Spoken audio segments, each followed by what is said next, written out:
नमस्कार, स्वागत है आपका हमारे चैनल में। मैं रानी गुप्ता आपके साथ। बड़ी खबर सामने आ रही है। आपको बता दें कि पत्रकार रवीश कुमार एक बार फिर से मोदी सरकार को लेकर के शो में झूठी खबर फैलाते हुए नजर आए और उनके इस झूठ का पर्दाफाश भी तुरंत हो गया। आपको बता दें, दरअसल सुप्रीम कोर्ट में एक याचिका दायर की गई थी। तमिलनाडु की ओर से ये जो एप्लीकेशन है वो दायर की गई थी सफाई कर्मियों को लेकर के, और सुप्रीम कोर्ट ने इस अपील को सिरे से खारिज कर दी और इसका दोष जो है पत्रकार रवीश कुमार ने केंद्र सरकार पर मढ़ दिया और यह कह दिया कि अब तो केंद्र सरकार सफाई कर्मियों के खिलाफ भी शिकायत दर्ज करा रही है और सुप्रीम कोर्ट तक पहुंच जा रही है। लेकिन जब इसकी सच्चाई सामने आई तो किस तरीके से रवीश कुमार मोदी विरोधी और मोदी सरकार के खिलाफ खबरें दिखाने में व्यस्त रहते हैं कि वो सच्चाई को भी शायद नहीं समझने को तैयार होते।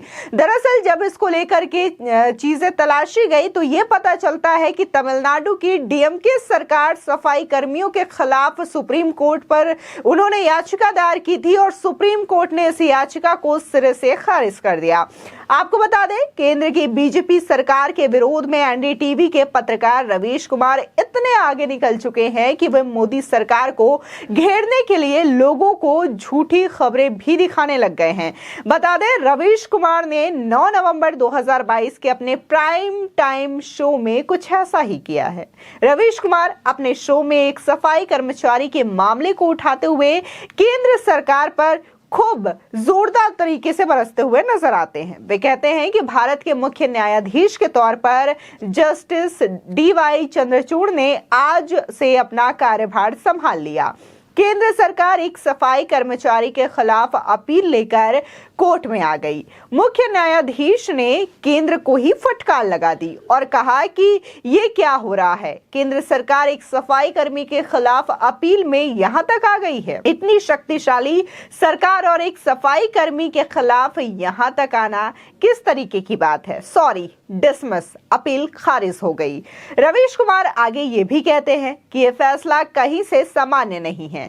कानून मंत्रालय को जानने वाले और समझने वाले ही बता सकेंगे कि ऐसे कितने कमजोर लोगों के खिलाफ केंद्र सरकार और राज्य सरकारें मुकदमा लड़ रही हैं और अपील में सुप्रीम कोर्ट तक आ जा रही है।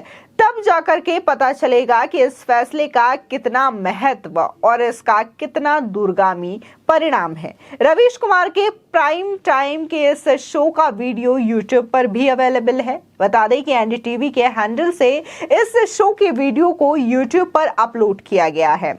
इसके कैप्शन में वीडियो का डेट 9 नवंबर 2022 लिखा हुआ है और रवीश कुमार की इस झूठ को वीडियो के 12वें मिनट में साफ तौर पर सुना जा सकता है और आप भी ये चीजें यूट्यूब पर अवेलेबल उस वीडियो में जा करके देख सकते हैं। दरअसल जिस सुप्रीम कोर्ट के जिस फैसले की बात रवीश कुमार अपने शो में करके केंद्र सरकार को लताड़ रहे हैं, वो फैसला दरअसल केंद्र सरकार के खिलाफ नहीं बल्कि तमिलनाडु सरकार के खिलाफ है। आपको बता दें, तमिलनाडु में डीएमके की सरकार है और वहां के मुख्यमंत्री एमके स्टालिन हैं। दरअसल बुधवार को अपना पद ग्रहण करने के बाद chief justice DY Chandrachud, justice Hima Kohli और जस्टिस जेबी पारदीवाला की बेंच ने तमिलनाडु सरकार की एक अपील पर सुनवाई की। इस सुनवाई में सुप्रीम कोर्ट ने तमिलनाडु की फटकार लगाते हुए इस याचिका को खारिज कर दी। सुप्रीम कोर्ट के मुख्य न्यायाधीश जस्टिस चंद्रचूड़ ने तमिलनाडु सरकार को फटकारते हुए कहा, एक व्यक्ति ने स्कूल में 22 साल तक नौकरी की। इस 22 सालों के बाद वो बिना ग्रेजुएटी और पेंशन के घर लौटता है। ये समाज का सबसे निचला वर्ग है। आखिर सरकार एक स्वीपर के खिलाफ कैसे जा सकती है। इतनी शक्तिशाली सरकार और एक आदमी से सफाई कर्मचारी के खिलाफ यहां तक आ गई है। एक सरकार सफाई कर्मचारी के खिलाफ अपनी ताकत का इस्तेमाल कर रही है। सॉरी, हम इस अर्जी को खारिज करते हैं और केस को डिसमिस करते हैं। दरअसल एक व्यक्ति का मामला है। ये व्यक्ति तमिलनाडु के सरकारी उच्च माध्यमिक विद्यालय में स्वीपर की पोस्ट पर 22 सालों तक पार्ट टाइम काम कर रहा था। राज्य सरकार ने ये तर्क दिया था कि नई भर्ती के अभाव में व्यक्ति को नियमित कर्मचारी के लाभ नहीं दिए जा सकते।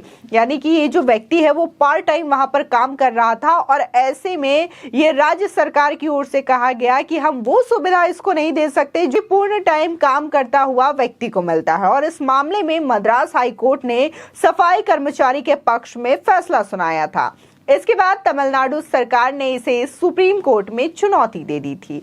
बता दें, तमिलनाडु सरकार के खिलाफ सुप्रीम कोर्ट के फैसले को रवीश कुमार ने अपने शो में केंद्र सरकार का मुद्दा बताकर पूरी तरीके से झूठी स्टोरी लोगों के सामने परोसी। ऐसा नहीं है कि रवीश कुमार ने यह पहली बार किया, इसके पहले भी वे कई बार इस तरीके से फेक न्यूज फैला चुके हैं। रवीश कुमार ने 14 जनवरी 2021 की प्राइम टाइम शो में भारत सरकार पर आरोप लगाया कि कृषि उत्पाद खरीद के संबंध में सरकार ने गलत डेटा प्रस्तुत किया। इसके बाद उनका फर्जीवाड़ा पकड़ा गया और सरकार ने कहा कि रवीश के कार्यक्रम में पेश किए गए सारे आंकड़े गलत हैं। आपको बता दें कि इसी के साथ ही जहां कल पीएम मोदी ने ये कहा कि जब उनसे बार बार किसी भी टीवी शो में या फिर कल ही जिस तरीके से उन्होंने भाषण में कहा कि उनको बहुत सारी गालियां पड़ती हैं और यही गालियां उनको काम करने का नया उद्देश्य देती हैं, और वो कहते हैं कि मुझे कितनी भी गालियां पड़े, बीजेपी को कितनी भी गालियां पड़े, लेकिन मैं इस देश के लिए काम करता रहूंगा, देश की सेवा करता रहूंगा।